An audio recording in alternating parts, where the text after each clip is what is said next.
ഈ തേനീച്ച കർഷകർക്ക് പറ്റിയ ചെടിയാണ്. ഇതിൽ ഒരുപാട് തേനുണ്ടാകും. രാവിലെ ആകുമ്പോൾ നിറച്ച് തേനീച്ചയാണ്. ഇത് മാധവൻ്റെ സ്റ്റാച്ചു ആണ്. ഈ സ്റ്റാച്ചു ഇവിടെ വെച്ച് കഴിഞ്ഞപ്പോഴത്തേക്ക് ഭയങ്കര വെയിലായിരുന്നു. അപ്പോൾ ഞാൻ ഇതിൻ്റെ മുകളിൽ വളർത്താനായിട്ട് ഒരു ചെടി അന്വേഷിച്ച് നടന്നപ്പോഴാണ് എനിക്ക് നഴ്സറിയിൽ നിന്ന് ഈ മണിമുല്ല കിട്ടിയത്. ഈ നമ്മൾ ഈ മുത്ത് കോർത്താണൊക്കെ ഇങ്ങനെ കിടക്കും. ഇങ്ങനെ കിടക്കും, നിറച്ചിങ്ങനെ വരും.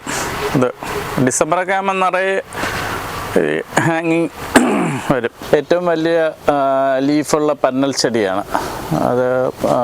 ഇത് പക്ഷിക്കൂട് പോലെയാണ് അതിൻ്റെ ആകൃതി ഇരിക്കുന്നത്. ഇതിപ്പോൾ ഞാൻ ഹാങ്ങിങ് ആയിട്ട് ഇട്ടേക്കുന്നത്. ഇത് മരത്തിലൊക്കെ പറ്റിപ്പിടിച്ച വളരുന്നത്. ഏറ്റവും കൂടുതൽ ഓക്സിജൻ ഉൽപ്പാദിപ്പിക്കുന്ന ചെടിയാണ്. കാരണം എൻ്റെ ലീവ്സൊക്കെ ഭൂമിയിലോട്ടാണ് ഫേസ് ചെയ്ത് നിൽക്കുന്നത്.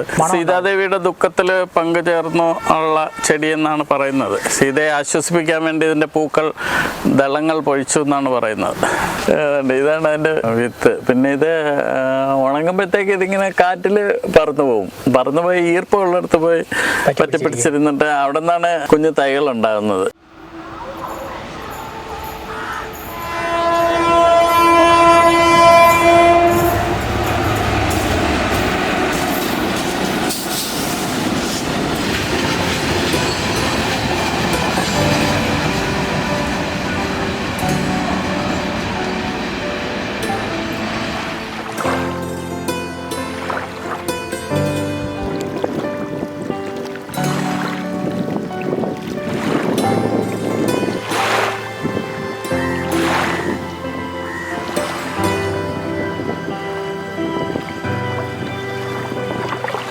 ഒരു കൈത്തണ്ടയോളം അല്ല, ഇതിപ്പോ ചെറിയ പൂവാണത്. വലിയ പൂ വരും. ഇങ്ങനെ വളർത്തി കൊടുക്കണം. ഇപ്പൊ ആൾക്കാർക്ക് ക്ഷമയൊന്നുമില്ല. ഇത് ബ്രോമിലാഡാണ്. ഇതിന് വേരുകൾ കുറവാണ്. ഇതെവിടെയെങ്കിലും ഇങ്ങനെ മരത്തണ്ടയിലൊക്കെ ഇങ്ങനെ പറ്റിപ്പിടിച്ച്. ലിപ്സ്റ്റിക് പ്ലാന്റ് പണ്ട് മുതലേ ഇതെല്ലാം കാണുന്നത് വീട്ടില്. ജനിച്ച നാൾ തൊട്ടല്ലേ ചെടികൾ ഒരുപാട് ഇഷ്ടം ഒരുപാടുണ്ടായിരുന്നു. ഇത് 3 മാസം കഴിഞ്ഞ് വെട്ടാമെന്ന് പറഞ്ഞിരുന്നു കഴിഞ്ഞാൽ നമുക്ക് അതിൻ്റെ ഷേപ്പ് അങ്ങ് പോകും.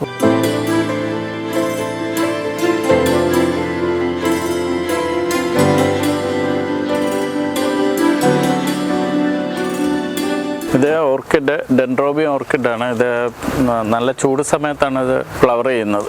ഞാൻ എല്ലാത്തിനും ചാണകം തന്നെയാണ്. ചാണകം കലക്കി വെച്ചിട്ട് അതിൻ്റെ തെളിയെടുത്ത് സ്പ്രേ ചെയ്ത് കൊടുക്കാം. ആഴ്ചയിലൊരു ദിവസം സ്പ്രേ ചെയ്യും. ഇവിടെ ഇലച്ചെടികളാണ് കൂടുതൽ. നമ്മൾ ഫ്ലവറിങ് ഉള്ള ചെടികൾ വളർത്തണമെങ്കിൽ നല്ല സൺലൈറ്റ് വേണം.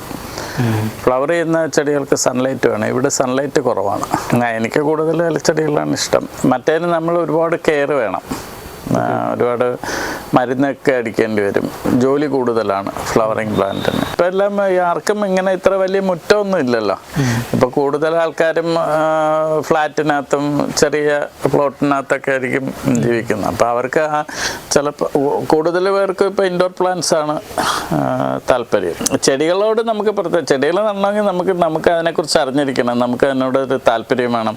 എങ്കിലേ അത് വരത്തുള്ളൂ. അല്ലെങ്കിൽ വേറെ ആരെങ്കിലും കൺസൾട്ടന്റിനെ പോയി കണ്ട് അയാളുടെ ഇഷ്ടത്തിന് നമ്മൾ കുറേ ചെടി കൊണ്ട് വെച്ചിട്ട് അത് വരണമെന്നില്ല. അത് കുറച്ച് ദിവസം നിൽക്കും നല്ലതായിട്ട്, പിന്നെ അതങ്ങ് പോവും.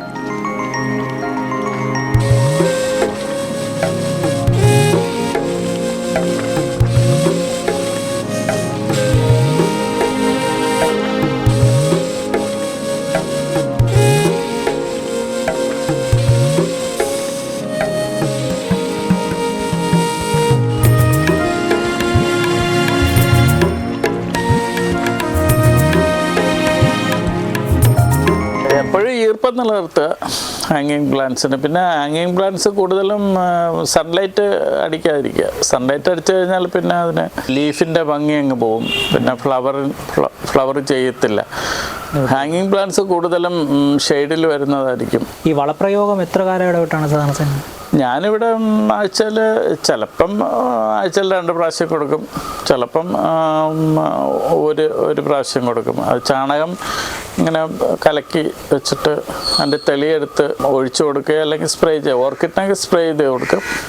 ഇതുപോലുള്ള ചെടികൾക്ക് കുറച്ച് ഒഴിച്ചു കൊടുക്കും. കുണ്ടളപ്പുഴു എന്ന് പറയുന്ന ഒരു സാധനം, അത് നമ്മൾ ചാണകം ഇടുമ്പം ചെടി കയറി അത് ചെടിയുടെ വേരൊക്കെ തിന്നും. അതാണ് ഈ തെങ്ങിൻ്റെ വണ്ടായിട്ട് മാറുന്നത്.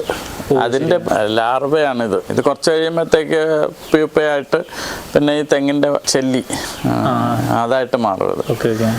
ഈ ചാണകം കലക്കി ഒഴിക്കുമ്പോഴത്തേക്ക് ആ ഒരു ശല്യം നമുക്ക് ഒഴിവായി കിട്ടും. ഈ അതല്ലാന്നുണ്ടെങ്കിൽ നമുക്ക് ഉണക്കി പൊടിച്ചാൽ ഈ ശല്യം ഒഴിവായി കിട്ടില്ലേ? ഉണക്കി പൊടിച്ചാലും അതിൻ്റെ മുട്ട ഇതിൽ കാണുവേ. ഇതിൽ നമ്മൾ ഇടുമ്പോൾ വെള്ളം ഒഴിക്കുമ്പോഴത്തേക്ക് അത് വീണ്ടും ചാണകം ഉണക്കിയിട്ടാലും പിന്നെ കുറച്ച് കഴിയുമ്പോൾ അതങ്ങ് കുതിർന്ന് ആവില്ലേ, അതിലതിൻ്റെ മുട്ട കാണും. പക്ഷെ ഉണക്കി പൊടിച്ചിടുന്നതാണ് മറ്റേതിനേക്കാളും കുറച്ചുകൂടി നല്ലത്. നമ്മൾ വെജിറ്റബിളിനൊക്കെ ചാണകം ഉണക്കി പൊടിച്ച് ഉപയോഗിക്കുന്നത് തന്നെ നല്ലതല്ലേ? ഓക്കെ.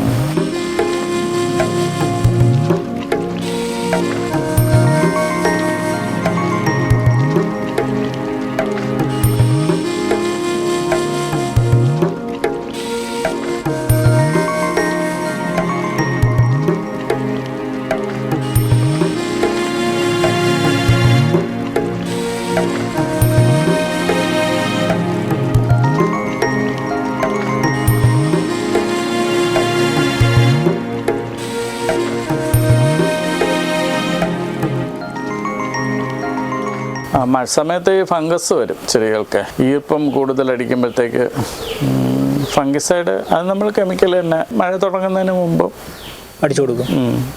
പിന്നെ മഴ ഒരു മാസം കഴിഞ്ഞ് പിന്നെ മഴയില്ലാത്ത സമയത്ത് കൊണ്ട് അടിച്ചു കൊടുക്കണം.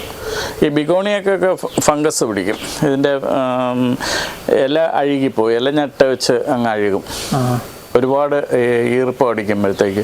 മറ്റേ നമ്മൾ ഡെയിലി വെള്ളം ഒഴിക്കുമ്പോൾ ഞാനിവിടെ ഓരോ ചെടിക്കും നോക്കിയാണ് എനിക്കറിയാം അതിന് എത്ര വെള്ളം വേണമെന്നേ. അപ്പം അങ്ങനെ നോക്കിയാൽ അപ്പം മഴ പെയ്യുമ്പോൾ ഡെയിലി നനഞ്ഞുകൊണ്ടല്ലേ ഇരിക്കുന്നത്, അപ്പോൾ ഫംഗസ് പിടിക്കും.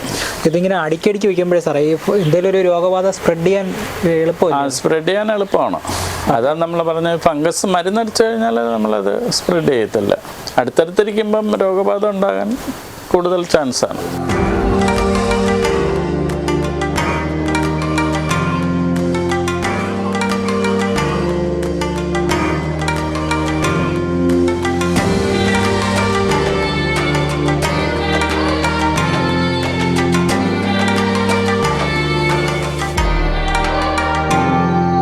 ഇതിൻ്റെ പേര് അരിസ്റ്റലോക്കയാണ്.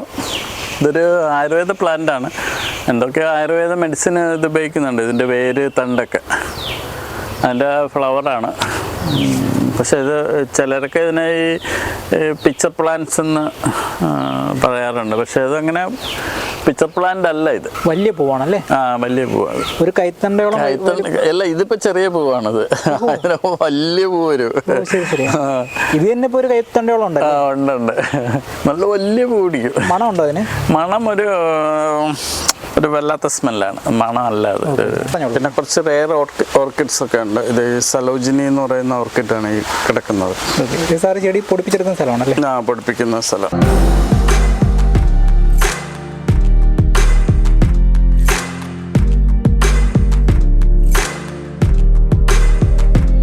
ഇവിടെയും കൂടുതലും ഇൻഡോർ പ്ലാന്റ്സ് ആണ് ഇതിനകത്തുള്ളത്. ഇത് സെയിലിന് വേണ്ടിയിട്ടുള്ളതാണ്? ഇത് സെയിലിന് വേണ്ടിയിട്ടുള്ളത്. അതിപ്പോൾ ഇൻഡോർ പ്ലാന്റ്സിന്റെ സെയിലാണോ കൂടുതൽ വരുന്നത്? കൂടുതൽ ഇൻഡോർ പ്ലാന്റ്സിന്റെ സെയിലായിരുന്നു. ഇൻഡോർ പ്ലാന്റ് ആൾക്കാർക്ക് ഇങ്ങനെ വളർത്തി കൊടുക്കണം. ഇപ്പം ആൾക്കാർക്ക് ക്ഷമയൊന്നും ഇല്ല, ചെറുതായിട്ട് വളർത്തിയെടുക്കാനുള്ള ക്ഷമയൊന്നും ഇല്ല. എല്ലാവർക്കും ഇങ്ങനെ ഫുൾ ലിപ്സ്റ്റിക് പ്ലാന്റ്. ഹാങ്ങിങ് പ്ലാന്റ് ആണല്ലേ? ഹാങ്ങിങ് പ്ലാന്റ് ആണ്.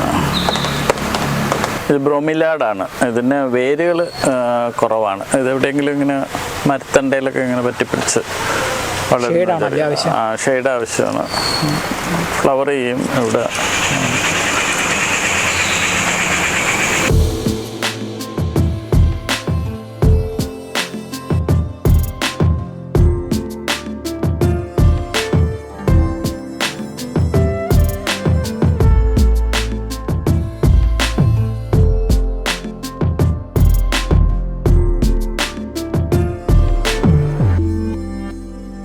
സാർ ഈ വീടിന് എത്ര പഴക്കമുണ്ട്? ഇതൊരു 100 വർഷം കഴിഞ്ഞു. 100 വർഷം പഴക്കമുള്ള വീടാണ്. എൻ്റെ ഗ്രാൻഡ് ഫാദറിൻ്റെ വീടാണല്ലേ? നല്ലതുപോലെ ചെടികളോട് ഇൻട്രസ്റ്റ് ഉണ്ടെങ്കിൽ മാത്രമേ ചെടികൾ വളർത്താവൂ. അത് നമ്മൾ ചെറിയ പ്ലാന്റ് മേടിച്ച് ആദ്യമേ കൊണ്ടുവച്ച് വളർത്തിയെടുക്കുക. അല്ലെങ്കിൽ നഴ്സറിയിലൊക്കെ പോയി വലിയ പ്ലാന്റ് കൊണ്ടുവന്ന് വെച്ചിട്ട് അത് ആ ഒരു അറ്റ്മോസ്ഫിയറിൽ വളർന്നു വന്നതായിരിക്കുമേ. നമ്മുടെ ക്ലൈമറ്റിലോട്ട് വരുമ്പോഴത്തേക്ക് അത് ഒരു ചെടി തന്നെ ഇപ്പം ഇവിടെ നിന്നെടുത്ത് അപ്പുറത്തോട്ട് മാറ്റി വെച്ചാൽ തന്നെ അതിന് ചെറിയ വ്യത്യാസങ്ങൾ വരും. അപ്പം അതും നമ്മൾ മനസ്സിലാക്കുക. നമ്മൾ ചെറിയ ചെടി വാങ്ങി വളർത്തി വലുതാക്കി എടുക്കുന്നതായിരിക്കും നല്ലത്. ഇപ്പോഴത്തെ ആൾക്കാർ ഒരു ഫാസ്റ്റ് ലൈഫ് ആയതുകൊണ്ട് അധികം സമയമില്ല അവർക്ക്. പിന്നെ അത് അവർക്ക് പറ്റിയ ചെടികൾ ഒരുപാട് പിന്നെ ഈ CC പ്ലാന്റ് എന്നൊക്കെ പറഞ്ഞ ഒരുപാട് ചെടികളുണ്ട്. ആ വെറൈറ്റീസിൽ വരുന്ന ഒരുപാട് ചെടികളുണ്ട്. അധികം വെള്ളമൊന്നും വേണ്ട, അധികം സൺലൈറ്റ് വേണ്ട. പോത്തോസ് മണി പ്ലാന്റിൻ്റെ വർഗത്തിൽപ്പെട്ട ചെടികൾ, അതുമെല്ലാം അധികം കെയറൊന്നും വേണ്ടാത്ത ചെടികളാണ്. സാറിന് ഈ സബ്ജക്റ്റ് ബോട്ടണിയും കൂടെ ആയതുകൊണ്ടാണോ? അതുകൊണ്ടാണ് കൂടുതൽ ഇൻട്രസ്റ്റ്. പിന്നെ പണ്ട് മുതലേ ഇതല്ലേ കാണുന്നത് വീട്ടിൽ. ജനിച്ച നാൾ തൊട്ടല്ലേ ചെടികൾ ഒരുപാടുണ്ടായിരുന്നു. അപ്പോൾ അന്ന് മുതലേ ചെടികളോടായിരുന്നു താല്പര്യം. ഓക്കെ. ഈ അമ്മയും സഹോദരിയും വളർത്തിയതിൽ നിന്ന് സാറ് ഇപ്പം പരിപാലിക്കുമ്പോൾ ഉണ്ടാകുന്ന വ്യത്യാസം ഒരുപാട് ചെടികൾ അധികം വന്നിട്ടില്ലേ? ഒരുപാട്. ഇപ്പോഴത്തെ അത് അന്നത്തെ കാലത്ത് ആ സമയത്തുള്ള ചെടികളായിരുന്നു കൂടുതലുണ്ടായിരുന്നു. പിച്ചി, ചെമ്പരത്തി അങ്ങനത്തെ വർഗ്ഗങ്ങളായിരുന്നു. റോസും പണ്ട് ഇവിടെ ഒരുപാടുണ്ടായിരുന്നു. നാടൻ റോസുകൾ ഒരുപാടുണ്ടായിരുന്നു. ബിഗോണിയാണ് എനിക്ക് കൂടുതൽ ഇഷ്ടപ്പെട്ട ചെടി. ബിഗോണിയാണ്. എൻ്റെ ലീഫ് ഭയങ്കര ഭംഗിയാണ്.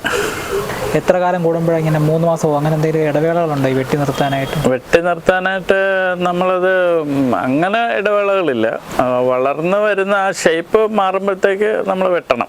അല്ലാതെ പിന്നെ ഇത് 3 മാസം കഴിഞ്ഞ് വെട്ടാമെന്ന് പറഞ്ഞിരുന്നു കഴിഞ്ഞാൽ നമുക്ക് അതിൻ്റെ ഷേപ്പ് അങ്ങ് പോകും. അതുകൊണ്ട് നമ്മൾ വളർന്നു വരുമ്പം ചെറുതായിട്ട് വളർന്നു വരുമ്പോഴത്തേക്ക് അങ്ങ് കട്ട് ചെയ്ത് നിർത്തുക എന്നുള്ളതാണ്. ഓക്കെ. ഈ നമ്മൾ നനയ്ക്കുന്നതിനും അളവ് അങ്ങനെ എന്തെങ്കിലും? നനയ്ക്കുന്നതിന് പല ചെടികൾക്കും പല രീതിയിലാണ് വെള്ളം ഒഴിക്കേണ്ടത്.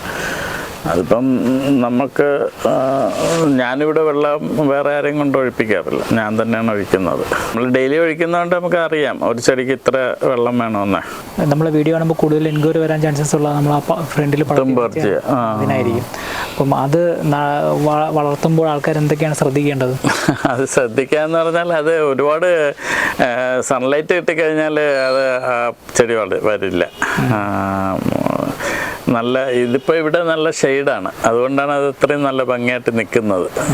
പിന്നെ അതിൻ്റെ പൂ പിടിക്കുമ്പോഴും വെയിൽ അടിച്ചു കഴിഞ്ഞാൽ കളർ കിട്ടത്തില്ല. അപ്പം പിന്നെ ആ ഒരു പൂവിന് ചുമന്ന കളർ വന്നെങ്കിൽ അതിൻ്റെ ആ ഒരു അട്രാക്ഷൻ വരത്തുള്ളൂ.